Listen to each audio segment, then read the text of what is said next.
viewers, welcome to this module wherein we are going to discuss yet another important reaction mechanism, namely SN2 reaction mechanism. Unlike SN1, in SN2 we see only the formation of a transition state. What type of alkyl halides participate in SN2 reaction mechanism? All the primary alkyl halides which are not having steric hindrance generally prefer SN2 reaction mechanism for their nucleophilic substitution. Now let's focus on the factors affecting SN2 reaction mechanism. Similar to SN1 reaction mechanism, SN2 is also affected by nature of alkyl halide, nature of the incoming nucleophile, and nature of the solvent that is chosen. And moreover, in SN2 reaction mechanism, we are going to witness Walden inversion, which is rather important. In all SN2 reaction mechanisms, Walden inversion is a must. Generally, polar protic solvents prefer SN1 reaction mechanism, whereas for SN2 we require polar aprotic solvents. Now what are polar aprotic solvents? Solvents which are polar in nature but do not produce any proton, namely H plus ion, are called as polar aprotic solvents. We have many polar aprotic solvents like dimethyl sulfoxide, dimethyl formamide, dimethyl acetamide, chloroform, etc. Now let us focus on the factors affecting nucleophilic substitution bimolecular reactions. Initially it is affected by nature of alkyl halide, and then strength of the incoming nucleophile, nature of solvent, temperature, and stabilization at transition state. Of course, stereochemistry is not a factor which is affecting SN2, but it is an important factor on which we need to focus. Okay. Coming to nature of alkyl halides, primary alkyl halides are more reactive in SN2 compared to secondary, which are more reactive compared to tertiary. Generally, tertiary alkyl halides prefer SN1 mechanism because the carbocation obtained, namely tertiary carbocation, is highly stabilized by hyperconjugation as well as inductive effect. However, in case of tertiary alkyl halides, rear attack, which is a salient feature of SN2, is also not possible because of steric hindrance. Therefore, generally primary alkyl halides always prefer SN2 mechanism, whereas secondary alkyl halides prefer to undergo SN2 mechanism under some specialized conditions. Coming to the strength of the incoming nucleophile, generally weak nucleophiles like water, methyl alcohol, etc., they prefer SN1. But for SN2, we require a strong nucleophile. All strong nucleophiles like OH minus, CN minus, SH minus, NH2 minus, etc., they prefer SN2 mechanism. Why? Because the rear attack of partial positively charged carbon should take place in SN2. Therefore, we require a strong nucleophile. Now, when we focus on the nature of solvent, polar protic solvents generally prefer SN1, whereas polar aprotic solvents like dimethyl formamide, dimethyl sulfoxide, dimethyl acetamide, acetone, chloroform, etc., they prefer SN2 mechanism because all these solvents are polar solvents, but they are aprotic solvents. They never give a proton because we don't have ion pair formation in SN2 mechanism unlike in SN1. Therefore, solvent need not stabilize the ion pair formed. We have only a transition state in SN2. Therefore, we require only a polar solvent to weaken the CX bond initially present in the substrate taken. What about the temperature?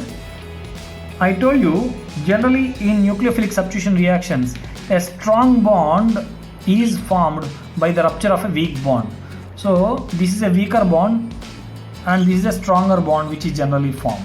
Therefore, all SN1 reactions or SN2 reactions are exothermic in nature.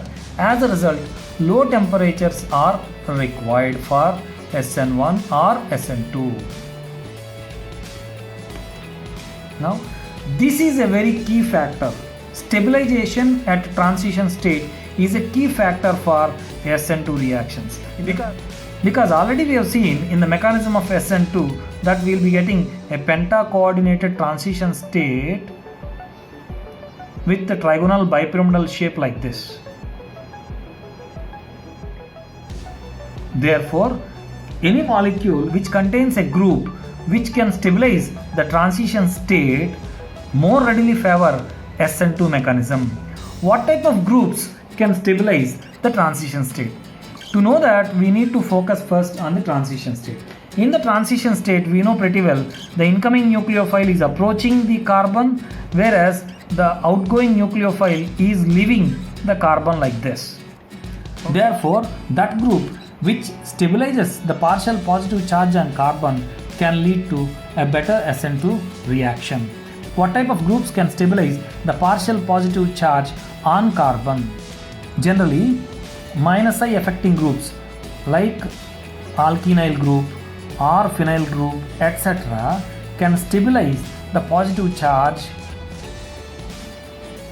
in the transition state of SN2 mechanism.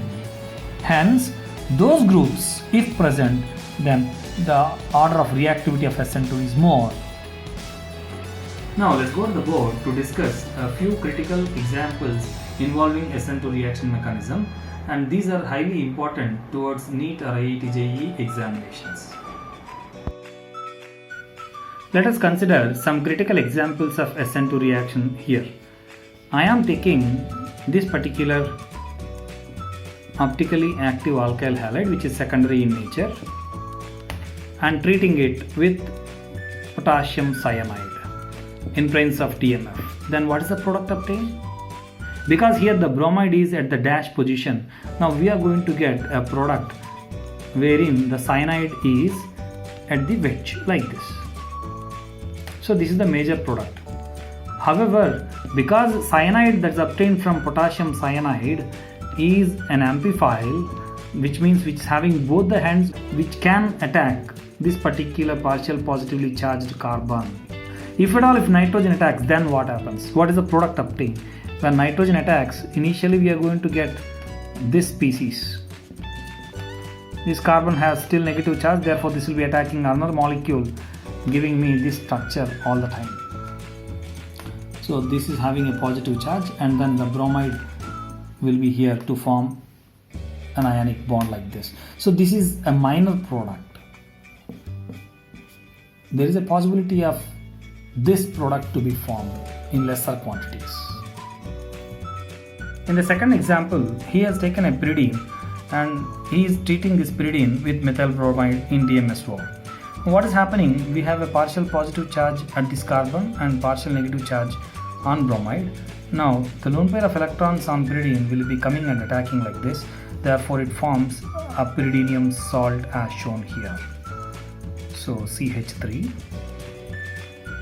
a positive charge on nitrogen along with the bromide ion, forming a salt. It is also an example for SN2 because the alkyl halide taken is primary. In the third example, I am taking a cyclohexyl chloride wherein the chlorine is in the axial position and it is being treated with a methoxide ion, CH3O- ion, in presence of DMF. Then what's the product obtained? It's rather important that we need to consider the stereochemistry of this particular reaction here.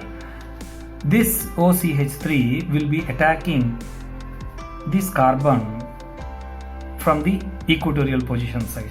Therefore, we are going to get OCH3 at the equatorial position that is shown here. In the fourth example, I am taking N-butyl chloride like this and treating it with potassium fluoride. This reaction as such doesn't occur because potassium fluoride is having very high lattice energy. It's not easily breakable to generate the F- ion to have an SN2 attack. Because it's a primary alkyl halide, I normally prefer SN2. So as such, this reaction will not occur. For this reaction to occur, I need to provide a phase transfer catalyst like crown ether. What is the crown I am taking? The crown that is taken depends upon the alkyl fluoride that is taken here. If I take sodium fluoride, 15C5 is okay. But if I take potassium fluoride, because potassium ion is larger than sodium ion, it requires 18C6. This is the crown that it requires. What is the role of this crown ether? The crown ether stabilizes the potassium ion that is obtained like this. It is acting as a phase transfer catalyst. Okay, so now the fluoride ion, which is free, can easily attack from the rear side like this to form the product required. So what is the product obtained?